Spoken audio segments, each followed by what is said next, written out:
Even by the standards of Russia's brutal invasion, this has been a bruising week for Ukraine. A devastating missile strike in Dnipro where 45 people died was followed by a helicopter crash near Kyiv, which killed 14. The crash claimed the lives of 3 senior officials, including Ukraine's Interior Minister Denis Monastyrsky, who was traveling towards the front line. He was making a journey ministers frequently take, in a conflict where they've tried to be as visible as possible. So, are these journeys, in which ministers fly low to the ground to avoid detection, worth the risk?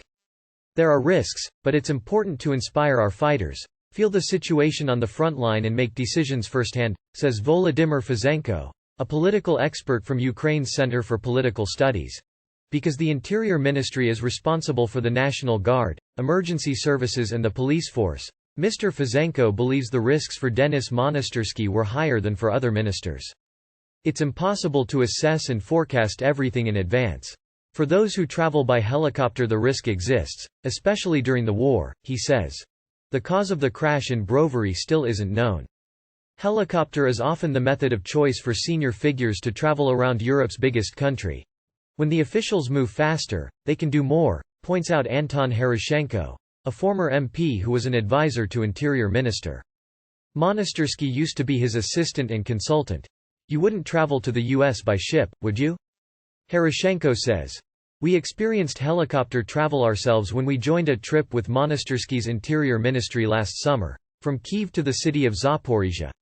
At times it did feel like we were on a ship on choppy water. Only the sea had been replaced with the green vastness of Ukraine. There'd be the occasional feeling of free fall as the helicopter vaulted over electricity pylons. For the entire trip we traveled at tree level. There were moments where it felt like we were going to scrape someone's roof. The reason for our altitude? To avoid being detected by Russian forces. Because their life is important for the defense of their country, they have some level of protection, explains Mr. Heroshenko.